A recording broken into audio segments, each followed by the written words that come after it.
So here's the thing that nobody tells you. The thing I discovered on freaking accident in 8th grade because I was trying to get attention from girls. You don't gain confidence from information. You gain confidence from experience. And experience only comes from showing up and doing the thing, even if it's not perfect. So if experience is actually what builds confidence, then the goal isn't to find the perfect program. The goal is just to make showing up so simple that you actually do it. So here's a framework you guys can start using right now. First, just go to the gym, man. Go to the gym and lift for like 30 minutes. Try to do that 3 times a week. It doesn't matter what workouts you do. All that really matters is that you lift something up and you put it back down and you do it over and over again for 30 minutes. Your muscles don't care how smart your program is either. They care that you show up consistently. That's it. That's rule 1. Rule number 2 is even simpler. So second, get in 10,000 steps per day. Track them on your phone, your watch, whatever you got. Because if you don't track it, you're not gonna know if you did it or not. And turning this into a game, trying to hit that number is what makes it stick. 10,000, you have to focus on it, but it's not that hard, guys. You just have to move more. And that's good anyway. It's good for your heart. You'll drop pounds so fast you don't even realize what you did. So if you're walking your dogs, parking further away at the office, or taking the stairs instead of the elevator, all those things add up, and then you end up losing weight without even trying it. This stuff becomes automatic. So the next thing I recommend, start fasting every day. I'll tell you, I love eating food, and if I just let myself pig out all the time, I'd gain 30 pounds of fat easily. The magic thing about fasting is it's easy to stick to for me, and it allows me to eat more food.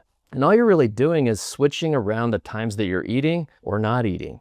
You don't need to read a book on fasting. You don't need to overthink it. You don't need to watch more YouTube videos on it. I wrote a book called The Fasting Plan. I'll link that below. I'll give it to you for free. I don't care. So I know a little bit about fasting and how it works, but long story short, it's really good if you're trying to prevent cancer, disease prevention, trying to lose weight, trying to feel better overall. What happens when you fast for at least 16 hours? Autophagy is your body's way of getting rid of old diseased and damaged cells and basically rebuilding them from the ground up. It's kind of like changing your spark plugs or changing your oil in your car. It's really good for you, and it allows you to eat more. So here's how to do it. You're gonna start by just skipping breakfast. Try not to eat until noon or 2 p.m. if you can. Aim for around a 16-hour fast and then just eat during an 8-hour window. And the great thing about that is I have more clarity, more focus during the day because I'm not worrying about food. And for those of you out there that are watching this and you're thinking, man, but I get really, really hungry. Have you ever noticed that you've skipped lunch before on accident? Let's say you get really, really busy during the day. You've had to work through your lunch and you were super hungry before lunch began. And then by the time 2:30 or 3 hits, because your meetings are done and you can finally come up for air, you realize,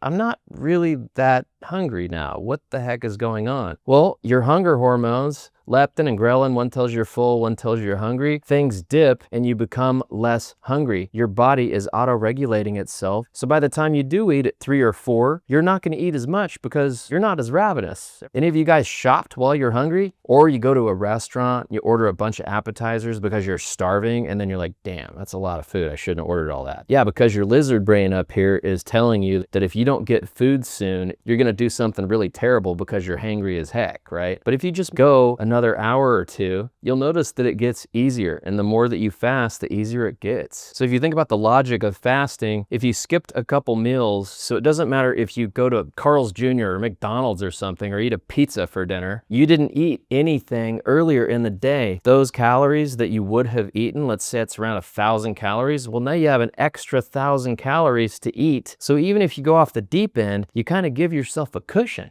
So fasting is pretty rad if you're one of those dudes that does like food like I do. And you don't have to fast. You can do the macro diet, you can count your macros, or you can do low carb. Any of those things work, guys. But in my opinion, fasting is the easiest to maintain and stick to. If you like something, you're going to stick to it. Or at the very least, you don't hate it. If you hate it with a passion, you're not gonna stick to it, man. I don't care how good the diet is. So we could debate all day about the programs, about the diets. The problem never really has to do with knowledge. It's decision making when you're tired. Using fasting like this creates a habit for you. And this simple habit cleans up a ton of calories without feeling like a diet. So here's why these things work so well. After high school, I started being less consistent and I started doing a lot more research. You know the drill. So a lot of the times, instead of just working out every day like I used to when I was 14, it was over analysis paralysis. You're not alone, man, if that's what you do. And then after trying multiple programs, I went through spurts where I just started showing up and working out. It felt kind of weird just showing up without a plan, but it was also freeing. I started feeling what exercise felt the best, feeling more of a mind-muscle connection, because instead of paying attention to what somebody else told me I should do, I started experiencing it for myself. Over time, my experience started shifting my mindset. And when I started looking at programs again, guess what? I had more of a frame of reference. So I kind of knew what people were saying, the knowledge, and then I also had experience and say,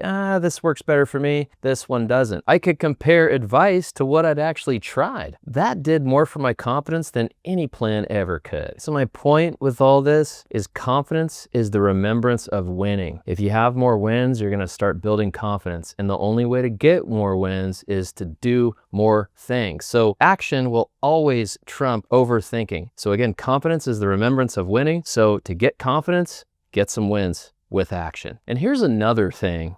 Most people avoid simple things because they think it should be more complicated. Well, guess what? It doesn't. I'm telling you that straight up. It just has to be done over and over and over again. That's it. So I think this will really help you too. Let's get back into diet just a little bit. Everyone's chasing the perfect diet, books, podcasts, YouTube videos, on and on it goes. But deep down, we all have a pretty good idea of probably what's keeping us fat. It's fast food. Fast food's convenient, but when you're tired, your lizard brain is going to take over. It doesn't matter anymore. You just need food. Well, that doesn't make you weak, guys. It just makes you human. Most of us work long hours. We're exhausted by the time we get home. We have to take care of the kids or pick them up from school. The last thing you want to do is cook when you get home from work. So pretending that you're going to start cooking every night, well, that's living in a fantasy land too. So instead, try working with your life, not against it. Here's a few realistic options. The first one, hire a personal chef. Well, yeah, most people can't afford that. All right, so that option's out. Second one, try buying some pre-made meals. They're expensive, but they're also effective. And a lot of companies out there, they usually 10 to 12 bucks a meal. But if you're eating out with the kids, it's usually 15 bucks a meal for everybody to eat anyway. The third option is batch cook a bunch of protein one time a week and put it in the freezer. If I know you guys are watching, you can grill chicken, you can grill steak, you can grill burgers, all those things. Whatever you're not going to eat, throw it in the freezer and then have some protein ready to go. The toughest thing to cook is protein, and that's the most important thing that you need. It's really easy to get carbs and fat. It's more difficult to get protein. If you pair protein with carbs or with fat, it's going to slow the release of those macros, and it's going to help get you lean. And most importantly, it's going to help you feel full. And having that batch cooked protein ready to go at a moment's notice will help you cook a meal in like 5 or 10 minutes. Doesn't matter what you pair with it. So this is how you stop overthinking. You simplify, you show up, and you just repeat. The power compounds, your confidence grows, and your body changing,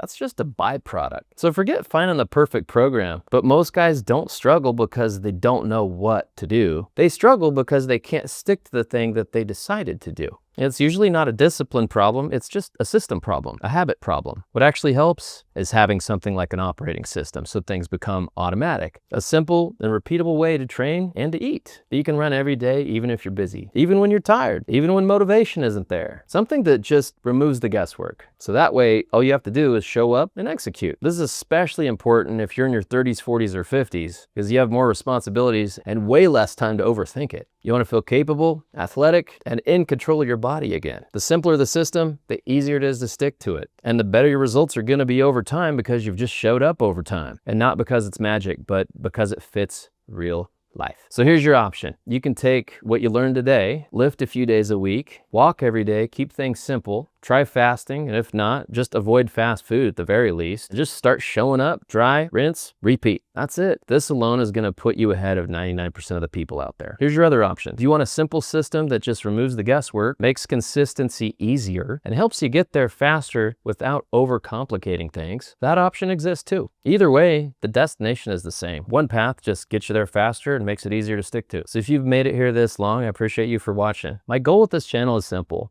There are way too many dudes walking around out there that are unconfident. Their lives aren't where they want it to be. They feel fat and overweight, and they just feel stuck, like they can't do anything to change their lives. They're disconnected from their bodies. They're connected to social media, and they're plugged into the matrix. Constant dopamine hits. They're depressed. They're anxious, and they don't know how to improve their lives. I want to help change that with this channel and with the group I created in school. If you're interested in that, check it out below this video. And if not, I just appreciate you for being here and continue to watch my videos. I hope that I've helped you. And if this video hit home for you, you should go check out my other video where I talk about how getting jacked over 40 is a lot easier than you probably think it is. That video goes into even more detail than this one. Same message, same simplicity, just applied specifically for guys over 40. Thanks for watching. I'll see you in the next one.